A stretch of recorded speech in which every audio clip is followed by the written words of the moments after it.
Welcome to our channel. ఈరోజు వీడియోలో number system సంఖ్యా వ్యవస్థకు సంబంధించినటువంటి క్వశ్చన్స్ పేపర్ 1 కానీ పేపర్ 2 కానీ అందరికీ యూజ్ఫుల్ అయ్యే క్వశ్చన్స్ ఎక్స్ప్లెయిన్ చేస్తున్నాను. మరి ఈ క్వశ్చన్స్ ఇంతకుముందు ప్రీవియస్ పేపర్స్ మోడల్ ఏ రకంగా ఉన్నాయో ఏ ఏరియా నుంచి అడుగుతున్నాడు అనేది అబ్జర్వ్ చేసి ఆ ఏరియాలో మరి ఇంకా పట్టు సాధించడానికి మీరు కొన్ని ప్రాక్టీస్ 10 క్వశ్చన్స్ మీకు ఎక్స్ప్లెయిన్ చేస్తున్నాను. చూడండి మరి క్వశ్చన్ నెంబర్ 1 ఎలా అడిగిండు అనేది ఒకసారి చూస్తే చూడండి. ఇక్కడ మనం 25 ప్రీవియస్ మోడల్ క్వశ్చన్ పేపర్ చూసినట్లయితే చాలా ఈజీగా మన ప్రాక్టీస్ క్వశ్చన్స్ కంటే ఈజీ క్వశ్చన్స్ ఉన్నాయి. కాబట్టి మీరు ప్రాక్టీస్ క్వశ్చన్స్ పర్ఫెక్ట్ ఉంటే ఎగ్జామ్లో వచ్చే క్వశ్చన్స్ ఈజీగా సాల్వ్ చేయొచ్చు. చూడండి ఇక్కడ if LCM and GCD of two numbers are 24, 4 respectively and one of the number is 8, then other number is. రెండు సంఖ్యల ఎల్సిఎం మరియు జీసీడీ వరుసగా 24 మరియు 4, వాటిలో ఒక సంఖ్య 8 అయితే రెండో సంఖ్య ఎంత అంటుంది. ఇక్కడ మనం సొల్యూషన్ చేయాల్సిన అవసరం లేదు పెద్దగా. మనకు ఒకటి కాన్సెప్ట్ ఏంటంటే రెండు సంఖ్యల లబ్ధం, ఏవైనా రెండు సంఖ్యలు ఉంటే ఆ రెండు సంఖ్యల లబ్ధం XY సంఖ్యలు అనుకుంటే ఆ రెండు సంఖ్యల లబ్ధం ఈజ్ ఈక్వల్ టు వాటి ఎల్సిఎం ఇంటూ జీసీడీ లబ్ధానికి సమానం. ఏవైనా రెండు సంఖ్యలు తీసుకుంటే ఆ రెండు సంఖ్యలు లబ్ధము ఎంతకు సమానం కావాలి? వాటి ఎల్సిఎం వచ్చిన ఎల్సిఎంకు వాటి జీసీడీకి సమానం కావాలి. ఇట్లాంటి క్వశ్చన్ ఇచ్చినప్పుడు ఈ రెండు సంఖ్యలలో రెండు సంఖ్యలు ఇచ్చి ఒక్కోసారి ఎల్సిఎం ఇచ్చి జీసీడీ అడుగుతాడు, రెండు ఎల్సిఎం జీసీడీ ఇచ్చి ఒక సంఖ్య ఇచ్చి ఇంకో సంఖ్య అడుగుతాడు. సో ఇక్కడ మనకి అట్లే అడిగింది, ఎల్సిఎం జీసీడీ ఇచ్చిన ఎల్సిఎం జీసీడీ ఎంత ఉంది? 24 ఒకటి ఉంది, 4 ఒకటి ఉంది. ఆ రెండు ఇంటూ చేయండి. 4 4 16, 1 4 2 8 9 96. ఇప్పుడు ఇందులో ఒక సంఖ్య 8 ఇచ్చిండు. 8కి ఏది ఇంటూ చేస్తే 96 వస్తుంది? ఇందులో చూడండి, 16, 14, 12. 12 ఇంటూ చేస్తే 96 వస్తుంది. సో మన ఆప్షన్ ఇస్ ద 12. మీరు పెద్దగా సొల్యూషన్ చేయాల్సిన అవసరం లేదు. ఆ రెండు ఎల్సిఎం జీసీడీ ఏది ఉందో ఆ రెండు ఇంటూ చేసుకొని అందులో ఒక సంఖ్య ఇస్తాడు. ఆ సంఖ్య వచ్చినటువంటి ఆప్షన్స్లో ఏ సంఖ్య ఇంటూ చేస్తే ఆ రెండింటి ఎల్సిఎం జీసీడీ చేసిన ఆ లబ్ధానికి సమానం అవుతుందో చూసుకుంటే సరిపోతుంది. సింపుల్. ఇక్కడ పెద్దగా ఫార్ములా గుర్తుపెట్టుకోవాల్సిన అవసరం లేదు. సో నాన్ మ్యాథమెటిక్స్ వాళ్ళకు కూడా చాలా ఈజీగా ఉంటుంది. సెకండ్ క్వశ్చన్ చూడండి. క్రింది వాటిలో సహప్రధాన సంఖ్యలు ఏవి? Which of the following are coprimes? సహప్రధాన సంఖ్యలు. కో ప్రైమ్స్ అంటే ఏంటి? వాటి జీసీడీ 1 రావాలి, అది గుర్తుపెట్టుకోవాలి. జీసీడీ వేటికైతే 1 వస్తుందో అవి కో ప్రైమ్స్. కో ప్రైమ్స్ అంటే ప్రైమ్ నెంబర్స్ ఉండాలని అనుకోవద్దు, కాంపోజిట్ నెంబర్స్ కూడా కో ప్రైమ్స్ అవుతాయి. సో కాబట్టి వేటివైతే జీసీడీ 1 వస్తుందో వాటిని కో ప్రైమ్స్, సహప్రధాన సంఖ్యలు అంటాం. ఇక్కడ జీసీడీ 1 వచ్చినప్పుడు ఏ రెండు సరి సంఖ్యలకు కానీ జీసీడీ 1 రాదు. కాబట్టి first option wrong, co primes కావు. 18, 32 ఇచ్చిండు ఇక్కడ. 18, 32 అనేది రెండు సరి సంఖ్యలే. ఏ రెండు సరి సంఖ్యల జీసీడీ కూడా 1 రాదు, మినిమం 2 వస్తుంది. 2 కంటే పెద్దగా ఎక్కువ రావచ్చు, 2 కంటే తక్కువ రాదు. కాబట్టి ఏ రెండు సరి సంఖ్యలు ఇచ్చినా అవి సహప్రధాన సంఖ్యలు కావు. కాబట్టి ఫస్ట్ ఆప్షన్ మనకు రాదు. సో సెకండ్ ఆప్షన్ చూద్దాం. 9, 36 ఉంది. ఇక్కడ కూడా ఒకటి చూడాలి మనం. 9 అనేది 36కు కారణాంకం అవుతుంది. 9 4 36. కాబట్టి ఇవి కూడా కో ప్రైమ్స్ కావు. ఆ సంఖ్యలు ఏదైనా వస్తే కో ప్రైమ్స్ కావు. 5, 24 చూద్దాం. ఇవి రెండు సరి సంఖ్యలు కావు. ఇలా 5 అనేది ప్రధాన సంఖ్య, 24 అనేది సరి సంఖ్య, సంయుక్త సంఖ్య. మరి 5 టేబుల్లో 24 వస్తుందా అంటే రాదు. కాబట్టి వీటిని మనం అబ్జర్వ్ చేయాలి. పోనీ ఇక్కడ చూద్దాం. ఇక్కడ ఏంటి? 11, 21 ఇచ్చిండు. 11, 21కి 11 టేబుల్లో 121 వస్తుంది. 121, సారీ 21 కాదు, 11, 121. 11 టేబుల్లో 121 వస్తుంది. సో 121 వస్తుంది కాబట్టి ఇవి కూడా కో ప్రైమ్స్ కావు. ఇప్పుడు ఏంటి మరి మనకు కో ప్రైమ్స్ ఏవి? 5, 24 వచ్చింది. మరి ఎట్లా కో ప్రైమ్స్ అవి అనేది ఒకసారి మీకు చూసినట్లయితే ఆల్రెడీ ఇక్కడ 3 ఆప్షన్స్ మనకు రాలేదు కాబట్టి ఇది కరెక్ట్ ఆన్సర్ వస్తుంది. ఎట్లా? ఇప్పుడు 24ను మనం 5తో డివిజన్ చేసేస్తే 5 4 20, 4 రిమైండర్. ఇప్పుడు జీసీడీ ఫైండ్ అవుట్ చేసేటప్పుడు ఇక్కడ ఏదైతే సంఖ్యతో భాగారం చేసినామో దాన్ని మళ్ళీ ఇక్కడ రాసుకుంటాం. 4 1 4, 1 వస్తుంది. మళ్ళీ 4 ఇక్కడ రాసుకోవాలి, 0 వచ్చేంత వరకు చేయాలి. 1 4 4. జీరో ఎప్పుడు వచ్చింది శేషం? జీరో దేంతో డివిజన్ చేసి వచ్చింది? 1తో చేసి వచ్చింది కాబట్టి వీటి జీసీడీ 1 అన్నట్టు. ఇక్కడ కూడా మనం 5 టేబుల్లో 24 వస్తలేదు. ఇంకా ఏ టేబుల్లో 2 రావు. ఇది ప్రధాన సంఖ్య కాబట్టి అట్లా కూడా ఐడెంటిఫై చేయొచ్చు. కామన్ జనరల్ మెథడ్ అయితే ఈ రకంగా చేసుకుంటే మనకు వచ్చేస్తుంది. C is the our right answer. ఇక్కడ చూడండి నెంబర్ సిస్టంలో ఈ క్వశ్చన్ కూడా చాలాసార్లు అడుగుతుండే. ఇక్కడ ఏంటి 4.7777 సో ఆన్ అని ఇచ్చిండు. మరి దీన్ని ఏం రాస్తాం? 4.7 బార్ అని రాస్తాం మనం జనరల్గా. 4.7 బార్ అని రాస్తాం. మరి ఇట్లా రికరింగ్ నెంబర్స్, ఆవర్తనమయ్యే దశాంశ భిన్నాలు, అంతం కాని ఆవర్తనమయ్యే దశాంశ భిన్నాలు, అంతం కాకుండా ఉంటాయి, ఆవర్తనం అవుతూ ఉంటాయి. వీటిని మనం P/Q రూపంలో రాస్తాం. ఇవి రేషనల్ నెంబర్సే, అకరణీయ సంఖ్యలే, కరణీయ సంఖ్యలు కావు. సో మరి ఇట్లా ఇచ్చినప్పుడు ఎట్లా చేయాలనేది ఒకసారి చూసినాం మనం.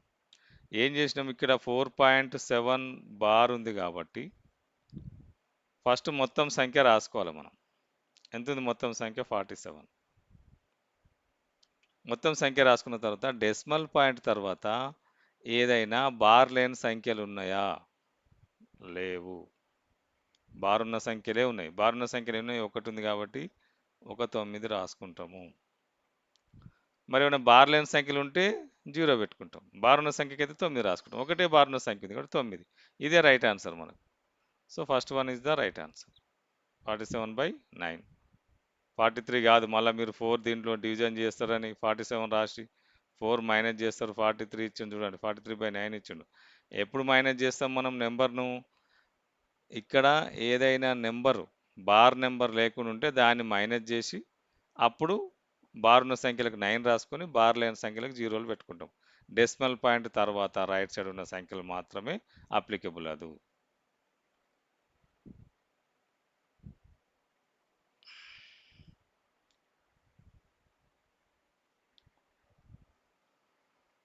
చూడండి ఇక్కడ 4 to 15 నుండి ఏ కనిష్ట సంఖ్యను తీసివేస్తే అది ఒక ఖచ్చితమైన వర్గం అవుతుంది.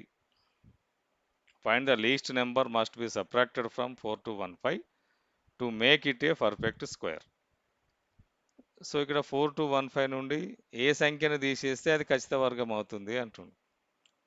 మరి సంఖ్యను తీసేసి మనం ఖచ్చిత వర్గం అవుతుందా లేదా చూస్తామా? అయితే దీనికి మెథడ్ ఏంటంటే యాక్చువల్గా దీనికి డివిజన్ మెథడ్ చేస్తాం మనం. డివిజన్ మెథడ్ ఏం చేస్తాం మనం? 4 to 15 ఇంతకుముందు దాని రూట్ కనుక్కుంటేప్పుడు చూసినాం మనం. కుడివైపు నుంచి రెండు సంఖ్యలకు బార్ పెట్టుకోవాలి. 42 వచ్చింది కాబట్టి ఏ సంఖ్య యొక్క వర్గం దీనికి దగ్గరగా ఉంటుంది? వర్గమే చూసుకోవాలి. ఇక్కడ వర్గమూలాలను కనుక్కుంటేప్పుడు వర్గాలే చూసుకోవాలి. 6 7 42 వస్తుంది కదా, 42 రాయొద్దు. 6 6 36 అనే వర్గ సంఖ్య దీనికి దగ్గరగా ఉంటుంది. 7 7 అయితే 49 అవుతుంది, ఎక్కువ అవుతుంది. కాబట్టి ఇది అప్లికబుల్ మనకు. 6 6 36 ఎంత వస్తుంది? 6 అంతే, 6. Okay, next replace number 15 రాసేస్తాం. ఇప్పుడు ఇక్కడ ఈ సంఖ్య ఎంత ఉంటే అంత యాడ్ చేసుకోవాలి. +6 12. ఇప్పుడు ఇక్కడ సంఖ్యకు ఏ సంఖ్య రాస్తే ఇక్కడ ఏమంటుండు? తీసివేస్తే అంటుండు. కాబట్టి తక్కువ ఉన్న సంఖ్య రావాలి మనకు. 615 కంటే తక్కువ నియరెస్ట్ ఉన్న సంఖ్య రావాలి. నియరెస్ట్ ఉన్న సంఖ్య రావాలి అని అంటే మరి మనకు ఇక్కడ ఎంత రాసుకోవాలి? 121 రాసుకుంటే 121 అవుతుంది. 1 2 ఇక్కడ 1 రాసినాం అనుకో, ఇక్కడ కూడా 1 రాయాల్సి ఉంటుంది. ఇంటూ 1 ఇవి రాసుకోవాలి మనం. 121. 122 ఇంటూ 2 4 4 244. 123 ఇంటూ 3 3 3 9 3 2 6 3 1 3. 124 ఇంటూ 4 4 4 16 1 8 9 4 1 4. 125 ఇంటూ 5 5 1 5 625 అవుతుంది అనుకుంటుంది. 125 1 5 5 5 25 2 12 1 6 25 అవుతుంది. అది ఇది ఎక్కువ అవుతుంది కాబట్టి ఇది మనకు. ఇక్కడ 4 రాసుకుంటే ఇక్కడ కూడా 4 రాసుకుంటాం. 496 ఎంత వస్తుంది? ఇక్కడ 9 1 1 రిమైండర్ 119 వచ్చింది. మరి 119 దీంట్లో సబ్ట్రాక్షన్ చేస్తే it will become a perfect square. అది ఖచ్చిత వర్గం అవుతుంది. 119 ఎక్కడ ఉంది? ఇక్కడ ఉంది. సో ఇదొక ఆప్షన్ మీకు. ఇట్లా డివిజన్ మీరు చేయొచ్చు. లేదంటే ఇక్కడ ఉన్న సంఖ్యలను సబ్ట్రాక్షన్ చేసుకొని 4215 119 సబ్ట్రాక్షన్ చేస్తే మనకి ఎంత వస్తుంది? ఇక్కడ 6 వస్తుంది. 119 సబ్ట్రాక్షన్ చేస్తే 6 9 1 0 4 4096. 4096 ఎప్పుడు వస్తుంది మరి మనకు? 4096 పర్ఫెక్ట్ స్క్వేర్ కాదు ఎట్లా తెలవాలి? మళ్ళీ మనం ఈ డివిజన్ మెథడ్ చేయాల్సిందే. సో ఇక్కడ 64 ఇంటూ 64 చేస్తే 4096 వస్తుంది మనకు. 40 ఉంటే చూడండి ఇక్కడ 4096 చేసేస్తే ఎంత వస్తుంది? ఇక్కడ 6 6 జా 36, 4 వస్తుంది, 96 రాస్తాం, 6కి 1 12 వేస్తాం. ఇప్పుడు ఎంత? 4 చేస్తే ఇక్కడ 4 రాసుకుంటాం, 496 వస్తుంది, 0. సో ఇట్లా సబ్ట్రాక్షన్ చేసి చూసుకోవచ్చు. లేదు ఇక్కడ మనకు 119 సబ్ట్రాక్షన్ చేస్తే ఇచ్చింది కాబట్టి మనకు ఇక్కడ 64 వస్తుంది. మనకు 64 వర్గం అంటే ఇది ఎక్కడ దేనికి దగ్గరగా ఉంది? 400 అంటే 4000 అంటే దేనికి దగ్గరగా ఉంటుంది? మనకు చూసుకోవచ్చు. మనం దేనికి 60కి దగ్గరగా ఉందా? 60 ఇంటూ 60 చేస్తే 3600 అవుతుంది. సో 70 ఇంటూ 70 చేస్తే 4900 అవుతుంది. వీటి మధ్యలో ఉంటుంది, 60కి 70కి మధ్యలో ఉంటుంది. అప్పుడు మనం ఇంకో మెథడ్లో చేయాలనుకుంటే ఈ డివిజన్ మెథడ్ మనకు పర్ఫెక్ట్గా రావట్లేదు అనుకుంటే మీరు ఇక్కడ దీనికి నియరెస్ట్ ఏమవుతుంది అనేది ఒకసారి చూసుకోవాలి. 60 ఇంటూ 60 రాసుకుంటే 3600 అయింది. 70 ఇంటూ 70 రాసుకుంటే 7 7 49 అంటే వీటి మధ్యలో ఉంది. 65 ఇంటూ 65 చూద్దాం. ఈ మల్టిప్లికేషన్ చూడండి, మల్టిప్లికేషన్ సింపుల్గా వస్తుంది. 5 5 జా 25 రాసేయాలి. ఇక్కడ 6 ఉంది కాబట్టి ఈ 6కి ఒక సంఖ్య ఎక్కువ చేసి మల్టిప్లై చేయాలి. 6 7 జా 42, 65 ఇంటూ 65 4225 వస్తుంది. 4225 అనేది దీనికంటే ఎక్కువైన సంఖ్య, దాని నుంచి తీసేయాలంటుండు, యాడ్ చేయొద్దు అంటలేడు, తీసేయాలంటుండు. కాబట్టి ఇప్పుడు 64 వస్తుంది. 64 ఇంటూ 64 మీరు చేసుకుంటే సింపుల్గా మనకి ఇంతకుముందు ఎంత వచ్చింది? 64 ఇంటూ 64 చేస్తే 4096 వస్తుంది. దీనికంటే ముందు ఉన్నటువంటి 4215 కంటే ముందున్న వర్గ సంఖ్య 4096. సో దీన్ని దాంట్లోంచి తీసేసి మీకు 119 వస్తుంది. So this is one of the second method. మీరు ఆ నెంబర్ టెన్స్ ఉన్న నెంబర్స్ మల్టిప్లై చేసుకొని దానికి దగ్గరగా ఏది మల్టిప్లికేషన్ వస్తుందని చూసుకున్నా సరిపోతుంది. చూడండి, ఇక్కడ ఒక పెట్టెలో 1 నుంచి 20 వరకు గల సంఖ్యలు గల కార్డులు ఉన్నాయి. యాదృచ్ఛికంగా ఒక కార్డును తీస్తే అది 3 యొక్క గుణిజం అయ్యే సంభావ్యత కనుక్కోండి. A box contains 1 to 20 numbers cards. If a card drawn from the bag randomly find the probability of getting multiple of 3. So ఇక్కడ ఏమంటుండే, ఒక బ్యాగ్లో ఒక పెట్టెలో ఒక బాక్స్లో 1 to 20 నెంబర్స్ ఉన్నాయి అంటుండే, నెంబర్ కార్డ్స్ ఉన్నాయి. కాబట్టి మొత్తం టోటల్ 20 కార్డ్స్ ఉన్నాయి అందులో. అది ఫైనల్ కావాలి. ఇది ప్రాబిలిటీకి సంబంధించిన క్వశ్చన్. ప్రాబిలిటీకి సంబంధించిన క్వశ్చన్ కూడా పేపర్ 1లో అడుగుతున్నాడు. అది 10th క్లాస్లో టాపిక్ ఉన్నప్పటికీ పేపర్ 1లో అడుగుతున్నాడు. సో ఇక్కడ 20 కార్డ్స్ ఉన్నాయి. ఇందులో ఏది కావాలంటాడు? మనం ఒక కార్డును తీస్తే అది 3 యొక్క గుణిజం. 3 యొక్క గుణిజం అంటే 3 టేబుల్ చదవాలి. 3 6 9 12 15 18 21 లేదు ఇందులో. 20 కార్డ్స్ వరకే ఉన్నాయి రాశి. ఎన్ని వచ్చినాయి? ఇవి 6 వచ్చినాయి. ప్రాబిలిటీ ఏంటి మనకు? P of E is equal to అనుకూల పర్యవసనాలపై మొత్తం పర్యవసనాలు. అనుకూలం ఎన్ని ఉన్నాయి మనకు? 6 ఉన్నాయి. మొత్తం ఎన్ని ఉన్నాయి? 20 ఉన్నాయి. 6/20 ఉందా? లేదు. 7/20 ఉంది. 3/10 క్యాన్సల్ చేయండి. 2 3 జా 2 10 జా 3/10 is the our option, right answer. So probability వచ్చినప్పుడు ప్రాబిలిటీ ఒకే ఫార్ములా ఉంటుంది. అనుకూల పర్యవసనాల సంఖ్య బై మొత్తం పర్యవసనాల సంఖ్య. ఫస్ట్ మొత్తం పర్యవసానాలు ఎన్ని ఉన్నాయి అనేది ఫైండ్ అవుట్ చేసుకొని అందులో అనుకూలం క్వశ్చన్ ఏది అడుగుతున్నా అనేది అనుకూలం మనకు అది అనుకూలం రాసుకుంటే సరిపోతుంది. సింప్లిఫికేషన్ ఫ్రాక్షన్ సింప్లిఫికేషన్ ఏమైనా ఉంటే సింప్లిఫికేషన్లో రాసేస్తే ఆన్సర్ వస్తుంది.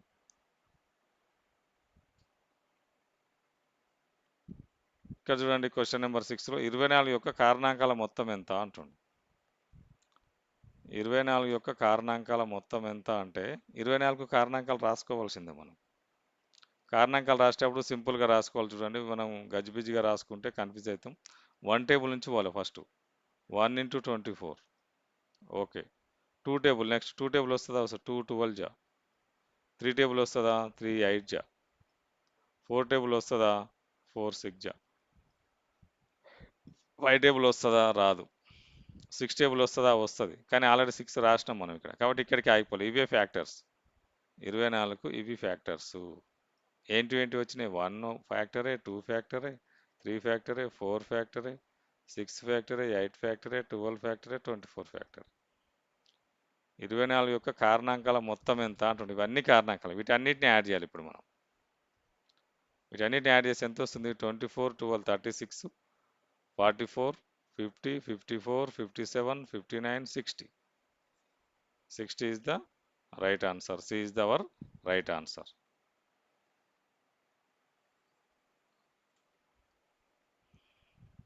ఇక్కడ చూడండి question 3240 3240 is equal 2 power a into 3 power b into 5 power c అన్నాడు. అని a plus b plus c ఎంత అంటుండు. అంటే ఇప్పుడు ఏబిసి విలువలు ఫైండ్ అవుట్ చేయాలి మనం.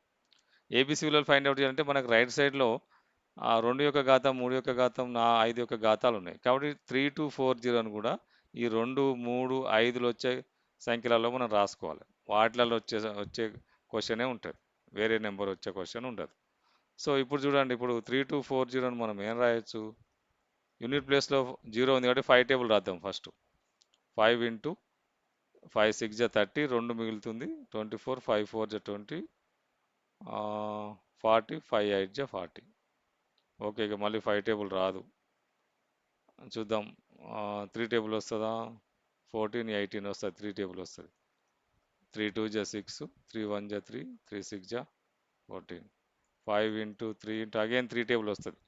ఎందుకంటే 6 ప్లస్ 1 7, 7 ప్లస్ 2 9, కాబట్టి 3 టేబుల్ వస్తుంది. 3 7 జా 3 2 జా 5 into 3 into 3 into again 3 table వస్తుంది.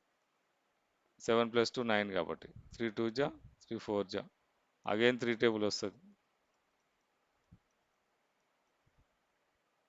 3 8 జా.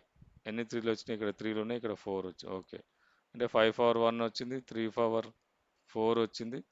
8ని మనం 2 ఇంటూ 2 ఇంటూ 2 రాస్తాం. అంటే 5 పవర్ 1, 3 పవర్ 4 ఇంటూ 2 పవర్ 3. అంటే 2 పవర్ ఏముంది ఇక్కడ? 2 పవర్ ఏ ఉంది. అంటే ఏ ఎంత అన్నట్టు? 3 అన్నట్టు. 3 పవర్ బి ఉంది. బి ఎంత? 4. 5 పవర్ సి ఉంది. సి ఎంత? 1. అన్నిటిని యాడ్ చేయమన్నారు. 3 ప్లస్ 4 7 ప్లస్ 1 8. 8 ఎక్కడ ఉంది? Option B is the right answer. So మనకు ఆర్హెచ్ఎస్లో ఏముందో 8 యొక్క ఘాతాలు అడుగుతున్నాడు, ఆ ఘాతాలు రాసుకుంటే మనకు సరిపోతుంది.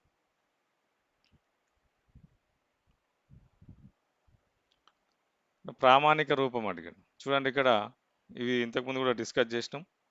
0.00001275 యొక్క ప్రామాణిక రూపం, స్టాండర్డ్ ఫామ్. చూడండి ఇక్కడ స్టాండర్డ్ ఫామ్ అన్నప్పుడు ఇది డెసిమల్ పాయింట్ తర్వాత 1 2 3 4 5 6 7 8 డిజిట్స్ వచ్చినాయి డెసిమల్ పాయింట్ తర్వాత. కాబట్టి ఇక్కడ 10 యొక్క ఘాతము మైనస్లలోనే ఉండాలి, ప్లస్లలో ఉండొద్దు. ఎప్పుడు ప్లస్లలో ఉంటుంది? అన్ని జీరోస్ వస్తాయి. 1 2 7 5 సంథింగ్ జీరోస్ ఇచ్చేసి దీని స్టాండర్డ్ ఫామ్ అడిగితే అప్పుడు ప్లస్లలో ఉంటుంది. కాబట్టి ఇక్కడ ఇది డెసిమల్ పాయింట్ తర్వాత ఉన్నాయి మనకు డిజిట్స్ కాబట్టి ప్లస్లలో ఉండొద్దు, మైనస్లలోనే ఉండాలి. కాబట్టి ఈ 2 ఆప్షన్స్ కావు మనకు. అప్పుడు ఐడెంటిఫై చేసుకోవచ్చు. చూద్దాం మరి ఇందులో ఏది చూద్దాం. ఇందులో సేమ్ నెంబర్ ఇచ్చిన 10 పవర్ -5 ఇచ్చిండు. ఇక్కడ కూడా 10 పవర్ -5 ఇచ్చిండు. ఎక్కడికి వచ్చింది మనకు? 1 2 3 4 జీరోస్ వరకే రాయాలనుకుంటే మనం ఏం రాయొచ్చు?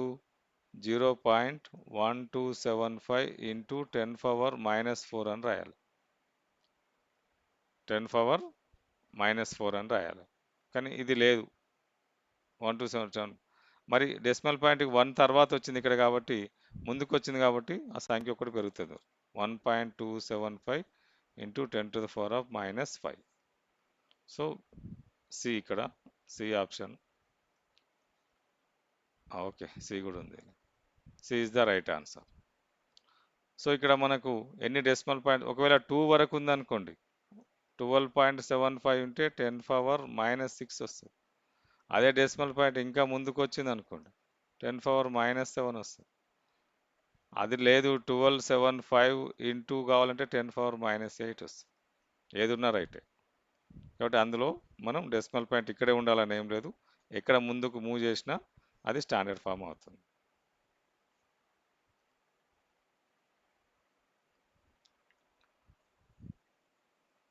చూడండి ఇక్కడ 3/12, 5/6, 6/4 యొక్క ఒకట్ల స్థానంలోని అంకె మల్టిప్లికేషన్ అడిగాడు.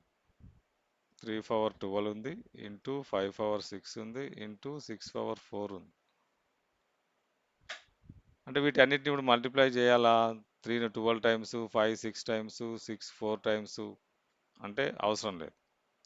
5/6 అంటే 5/6లో 5 ఎక్స్పోనెంట్ ఎంత ఉన్నా దాని యూనిట్ ప్లేస్లో 5 వస్తుంది. 6 ఎక్స్పోనెంట్ ఎంత ఉన్నా యూనిట్ ప్లేస్లో 6 వస్తుంది. మరి 3/12 ఏమొస్తుందంటే మనకు 3 ఎక్స్పోనెంట్స్ రాసుకోవాలి, మనం దీనికి రాసుకోవాలి. 3/1 అంటే 3 వస్తుంది, 3² అంటే 9 వస్తుంది, 3³ అంటే 27 వస్తుంది, 3/4 అంటే 81 వస్తుంది, మళ్ళీ 3/4 అంటే 243, మళ్ళీ 3 వస్తుంది యూనిట్ ప్లేస్. అంటే 4 టైమ్స్కి ఒకసారి వస్తుంది అన్నట్టు. ఫస్ట్ 4కు 1 వస్తుంది, మళ్ళీ ఫిఫ్త్ 1కి 3 వస్తుంది. ఇది 5 6 7 8 9 10 11 12 అంటే 1 వస్తుంది. 3/12లో యూనిట్ ప్లేస్లో 1 వస్తుంది. సో ఇప్పుడు ఇక్కడ ఒక లాజిక్ మనం మిస్ కాకుండా ఇక్కడే చూసుకుంటే సరిపోతుంది. చూడండి, ఇక్కడ 5 వస్తుంది, ఇక్కడ 6 వస్తుంది కాబట్టి రెండింటిని ఇంటూ చేస్తే 30 వస్తుంది. యూనిట్ ప్లేస్లో ఏమొచ్చింది? 0. ఇక్కడ ఈ 3/12లో ఎంత వచ్చినా, నెంబర్ ఎంత వచ్చినా యూనిట్ ప్లేస్లో 0నే ఉంటుంది. ఇక్కడ 0 వచ్చింది కాబట్టి ఇవి చూడాల్సిన అవసరం లేదు. ఒకవేళ ఇక్కడ 0 రాకుంటే ఇక్కడ చూసుకోవాలి. ఇక్కడ ఆల్రెడీ 0 వస్తుంది, 6 5 30 వస్తుంది కాబట్టి యూనిట్ ప్లేస్లో 0 వచ్చింది. ఇక్కడ యూనిట్ ప్లేస్లో ఏ నెంబర్ వచ్చినా ఇంటూ చేస్తే 0నే వస్తుంది కాబట్టి D is the right answer.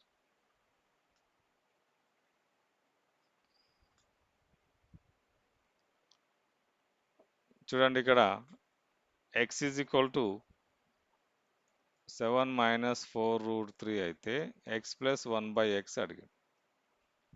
ఇక్కడ చాలా వరకు మనం ఎక్స్ అనేది ఓకే, ఎక్స్ ఇచ్చేసి 1/x ఎట్లా రాస్తామంటే 1/x ఈజ్ ఈక్వల్ టు 1/7 - 4√3 రాస్తాం. మరి రెండింటిని యాడ్ చేయడం ఎట్లా అని అంటే, ఇక్కడ హారంలో కరణీయ సంఖ్య వచ్చినప్పుడు, ఇది కరణీయ సంఖ్యనే, కరణీయ సంఖ్య వచ్చినప్పుడు దాన్ని మనం రేషనలైజ్ చేస్తాం, అకరణీయం చేస్తాం. 7 - 4√3 ఉంది కాబట్టి ఇంటూ 7 + 4√3 రాసుకుంటాం, బై 7 + 4√3 రాసుకోవాలి. అంటే న్యూమరేటర్లో మనకు 7 + 4√3 వస్తుంది. ఇక్కడ a - b into a + b formula వస్తుంది మనకు. a - b into a + b formula a² - b².